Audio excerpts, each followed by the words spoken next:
গতকাল রাত 12টা বাজে আমার ছোট ভাই তার পকেট মানি বাঁচিয়ে আমার জন্য কেক নিয়ে এসেছিল আমাকে সারপ্রাইজ দেওয়ার জন্য। ঠিক এইভাবে আমি তো দেখে অনেক খুশি হয়ে গিয়েছিলাম। আসসালামু আলাইকুম সবাইকে, আশা করি সবাই ভালো আছেন। Welcome to my birthday blog. সকালবেলা আমার রেগুলার যে রুটিনটা থাকে সকালে ফ্রেশ হওয়া, অ্যান্ড রিসেন্টলি তো আমি আমার স্কিন কেয়ারটা একটু অফ রেখেছি, তোমরা সবাই জানো। সো ফার্স্টে ফ্রেশ হয়ে নিচ্ছিলাম, অ্যান্ড এটা হচ্ছে আমার সবচেয়ে প্রিয় একটা ফেস ওয়াশ, যেটা হচ্ছে salicylic acid face wash. And তোমাদের সবাইকে আমি অনেকদিন ধরে এটা রেকমেন্ড করছি, কজ এটা আসলেই ভালো। বাই দ্য ওয়ে, আমি তো রিসেন্টলি ডায়েট করছি, বাট আজকে মনে হয় না আমি ডায়েট করতে পারবো, কজ আজকে আমার জন্মদিন। আম্মু আমাকে ইচ্ছে করে অনেক কিছু খাওয়াবে, তাই সকালবেলায় হচ্ছে আমি একটু লেবু পানি খেয়ে নিলাম। অ্যান্ড সকাল থেকে আমার ডায়েটে 12টা বেজে গিয়েছে, কজ সকালবেলা হচ্ছে পরোটা আর ডাল ভাজি এনেছিল। আমরা সবাই রিসেন্টলি সোনারগাঁও গিয়েছিলাম, সো সেখান থেকে অনেকগুলো বেডশিট এনেছি। সেখান থেকে আমি যে কোনো একটা চুজ করে আজকে আম্মুর রুমে বিছাবো। সো আমি এটা চুজ করেছি, আম্মুর রুমে অনেক সুন্দর লাগছিল, যেহেতু এটা হট পিঙ্ক কালার, দেখতেও খুব ভালো লাগছিল। আমার হট পিঙ্ক কালার খুব একটা পছন্দ না, বাট এই বেডশিটটা খুবই সুন্দর লাগছে। আমার ছোট ভাই আমাকে জন্মদিন উপলক্ষে সুন্দর ড্রেসটা গিফট করেছে, সাথে সানগ্লাস আর জুয়েলারি গুলো আম্মু গিফট করেছে। আজকে আমি এই ড্রেসটাই পরবো, কারণ এই ড্রেসটা আমার অনেক পছন্দ। বাই দ্য ওয়ে, গতকাল আমার এক মামি আমাকে সুন্দর সেটটা গিফট করেছে। এটা মেবি জিপসাম দিয়ে তৈরি। সে নতুন নতুন এগুলো নিয়ে কাজ করছে, প্রত্যেকটা জিনিসই অনেক সুন্দর ছিল। এই স্মল গার্লটা তো অনেক বেশি সুন্দর ছিল, এগুলো সাজিয়ে রাখলে অনেক সুন্দর দেখায়। সম্ভবত আমি মাঝখানে যে জায়গাটা আছে সেখানে ফুল রাখবো, তাহলে দেখতে আরো সুন্দর লাগবে। আমার জন্মদিন উপলক্ষে আজ আম্মু বিরিয়ানি রান্না করবে। আমার আম্মুর বিরিয়ানি যে একবার খেয়েছে সে জীবনে ভুলতে পারবে না, এত মজা। আমার মনে হয় আমার আম্মুর মতো বিরিয়ানি এই পৃথিবীতে কেউই বানাতে পারবে না, এত মজা হয়। তোমাদের সাথে আমি রেসিপিও শেয়ার করেছি একটা শর্টসে, তোমরা দেখে নিও। ফার্স্টে আম্মু এখানে পেঁয়াজ দিয়ে ভালো মতো নাড়াচাড়া করছে, আমি পুরো রেসিপিটা এখানে দিইনি, একটু একটু শেয়ার করেছি।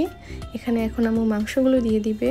এই গ্রেভিটাই মেন, এটা আম্মু এত মজা করে বানায়, বিভিন্ন ধরনের মশলা, বাটা মশলা, এতগুলো করে কাজু বাদাম দেয়, এই কারণেই বিরিয়ানিটা অনেক বেশি মজা হয়। অ্যান্ড আম্মুর রান্নার টেকনিকটাও একটু অন্যরকম, অনেক সুন্দর করে রান্না করে। সকালবেলা আমার ছোট ভাই বলেছিল যে ও স্কুলে যাচ্ছে, বাট ও স্কুলে যায়নি, ও শপিং মলে গিয়েছে। অ্যান্ড আমার জন্য এতগুলো গিফট নিয়ে এসেছে, লাইক একটা সুন্দর ফুলের তোড়া নিয়ে এসেছে, এরপর আমার ছোটখাটো যে দরকারি জিনিসগুলো সেগুলো নিয়ে এসেছে, আমার জন্য অনেকগুলো গিফট নিয়ে এসেছে। আমি অনেক খুশি হয়ে গিয়েছিলাম, আমার এরকম বাঁশের জিনিসপত্র অনেক পছন্দ। আমার এই জন্মদিনে আমার ছোট ভাই আমার জন্য যতটা এফোর্ট দিয়েছে, আমার মনে হয় না আমার এই জীবনে কেউ আমার জন্য এতটা এফোর্ট দিয়েছে। রাত্রিবেলা ঘুম থেকে উঠে আমার জন্য কেক রেডি করা, নিজের পকেট মানি বাঁচিয়ে আমার জন্য গিফট নিয়ে আসা, মাশাআল্লাহ ও সবকিছু একা একা করেছে। এই ভিডিওগুলো এডিট করছি আর আমার গুসবাম্পস হচ্ছে এগুলো দেখে। বাই দ্য ওয়ে, আমার ভাই কিন্তু অনেক দায়িত্বশীল, ভবিষ্যতে যে আমার ভাইকে পাবা সে কিন্তু অনেক লাকি, জোকস অ্যাপার্ট। সো হচ্ছে আমার জন্য অনেকগুলো ক্যান্ডেল নিয়ে এসেছিল, সো সেগুলো আমাকে দেখাচ্ছিল।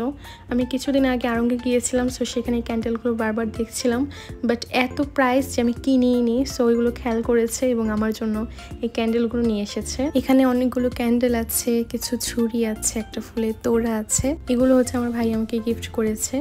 স্পেশালি ফুলের তোড়ার ক্যান্ডেলগুলো আমার বেশ ভালো লেগেছে। স্পেশালি ক্যান্ডেলটা দেখো কত অ্যাস্থেটিক, ভিতরে মনে হচ্ছে যে একটা ক্যাকটাসের ফুল। এরপরে হচ্ছে আমি শাওয়ার নিয়ে রেডি হয়েছে, আমরা চলে যাই লাঞ্চ করার জন্য। আজকে আমরা একটা সুন্দর জায়গায় লাঞ্চ করব। বলো তো সেটা কি? সেটা হচ্ছে একটা নৌকা। আজকে আমরা নৌকার ওপর সবাই মিলে একসাথে লাঞ্চ করব। আম্মু বাসা থেকেই বিরিয়ানি, চিকেন ফ্রাই, সালাদ আর দই নিয়ে এসেছে। আজকে আমরা সবাই মিলে একসাথে লাঞ্চ করব। এবার আমার জন্মদিন করার কোনো প্ল্যানই ছিল না, বাট হঠাৎ করে আব্বু আম্মু প্ল্যান করে যে আমার জন্মদিনটা করবে। স্পেশালি আব্বু হচ্ছে বলে যে নৌকার মধ্যেই লাঞ্চ করব আমরা আমার জন্মদিনে। সো আব্বু আম্মুর পরিকল্পনাতেই আমার জন্মদিনটা এবার এত সুন্দর হয়েছে। আম্মু এখানে বিরিয়ানি বেড়ে দিচ্ছিল সবাইকে, অনেক বেশি মজা হয়েছে বিরিয়ানিটা, বাট এত বেশি ক্ষুধা লেগে গিয়েছিল যে বেশি খেতেই পারিনি। আমার আবার ক্ষুধা বেশি লাগলে খেতে পারি না। নদীর ওপরেই নৌকা দিয়ে ঘুরতে থাকা আর লাঞ্চ করা, এটা যেন একটা অন্যরকম অনুভূতি, অনেক ভালো লাগছিল। সবাই মিলে লাঞ্চ করছিলাম, অ্যান্ড পরিবেশটা ছিল অন্যরকম সুন্দর। সেদিন কিন্তু অনেক বৃষ্টি হয়েছে, বাট আমরা বিকেলবেলায় যাওয়ায় খুব একটা বৃষ্টি আমরা পাইনি। বৃষ্টিটা হচ্ছে সকাল থেকে শুরু হয়েছিল, দুপুরের মধ্যে আবার চলে গিয়েছে, তাই আমরা এরকম মেঘলা মেঘলা পরিবেশে সুন্দর করে খেতে পেরেছি। আমরা ভয়ে ছিলাম যে কখন যেন বৃষ্টি হয়ে যায়, বৃষ্টি হলে তো সব শেষ, বাট বৃষ্টি হয়নি। তোমরা দেখতেই পাচ্ছ আকাশ কত মেঘলা এবং পানিগুলো কত ঝলমলে, পরিবেশটা অনেক সুন্দর ছিল। আমার কিন্তু সামার অনেক পছন্দ, আমার এরকম বৃষ্টির দিন একদমই ভালো লাগে না, বাট সেদিন কেন যেন আমার বার্থডে ছিল বলে হয়তো একটু ভালো লাগছিল। আমাদের যে নৌকাওয়ালা মামাটা আছে সেও অনেক ভালো ছিল, সে আমাদেরকে বলছিল কোনটা কোন নদী, কোনটা কোন নদীতে এসে মিলিত হয়েছে। সো এরই মধ্যে হচ্ছে আমরা কেক কাটিং করি। আমি হচ্ছে পিন্টারেস্ট থেকে একটা ছবি নিয়ে আমি সবসময় কেক যার থেকে অর্ডার করি তাকে দেখিয়েছিলাম। সো সে ঠিক ওইভাবেই আমাকে কেকটা মেক করে দিয়েছে। কেকটা খেতেও যেমন ভালো ছিল, দেখতেও অনেক সুন্দর ছিল। উপরে এই মিনি কেকটা আমি স্পেশালি বলেছিলাম যে করে দিতে, সো আপু ঠিক ওইভাবেই করে দিয়েছে, অনেক সুন্দর লাগছিল। স্পেশালি ওই মিনি কেকটার জন্যই কেকটা দেখতে এত সুন্দর লাগছিল। এখন হচ্ছে কেক কাটিং করার পালা। আমি খুব সুন্দর করে কেক কাট করতে পারি, বাট আমি জানি না কেন আমি এত দেরি করে কেক কাটিং করছি, মনে হচ্ছে যে আলট্রা স্লো মোশনে করছি।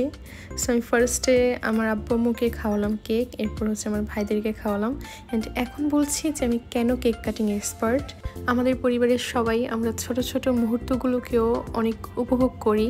এই সুন্দর মিনি কেকটা দেখো আমি কত সুন্দর করে স্লাইস করেছি, এত পারফেক্ট হয়েছে। সবাই বলছিল যে কিভাবে করলাম।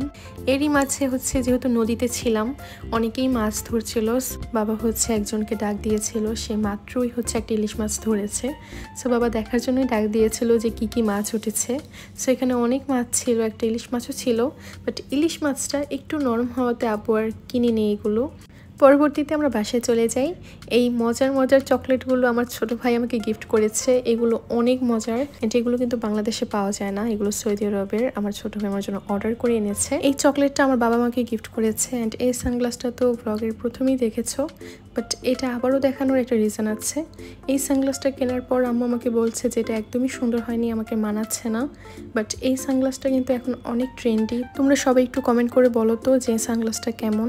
এটা তো আমার বেশ ভালো লেগেছে, তোমরা সবাই কমেন্ট করে জানিও। আজ এই পর্যন্তই। আমার চ্যানেলটিকে সবাই সাবস্ক্রাইব করে দিও। আল্লাহ হাফিজ সবাইকে।